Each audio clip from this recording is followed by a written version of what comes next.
జూబ్లీహిల్స్ ఎన్నికల్లో కాంగ్రెస్ ఎంఐఎం కుమ్మక్కైపోయాయని అన్నారు కేంద్ర మంత్రి కిషన్ రెడ్డి. బీజేపీకి కార్పొరేటర్ కూడా లేడని, బలం తక్కువగా ఉన్న రాజకీయ పార్టీగా పోటీ చేశామని అన్నారు కిషన్ రెడ్డి.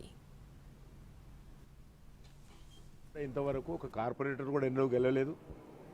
మేము ఎప్పుడు కూడా ఎమ్మెల్యేగా స్వాతంత్రం వచ్చినప్పటి నుంచి ఇప్పటి నుంచి గెలవలేదు.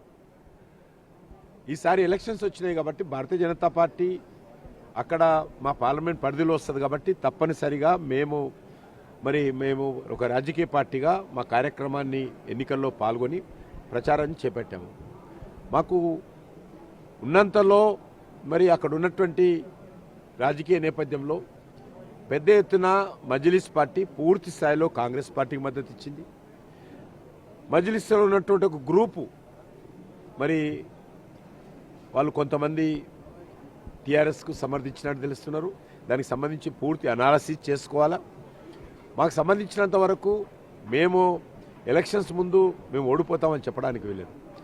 కాబట్టి ఎన్నికల్లో మేము పూర్తి స్థాయిలో మా శక్తిని కేంద్రీకరించి మా స్థానిక కార్యకర్తలను కూడగట్టి ప్రచారం చేశాము.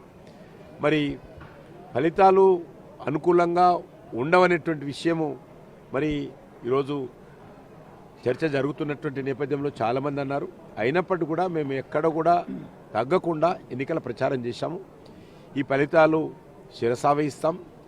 రానున్న రోజుల్లో ఇలాంటి ఫలితాలు ఏవైతున్నాయో దాన్ని మేము దృష్టిని కేంద్రీకరించి వచ్చేటువంటి రోజుల్లో ఏ రకంగా గెలవాలనేటువంటి ఆలోచన చేస్తాం. మనం చూస్తే జూబ్లీహిల్స్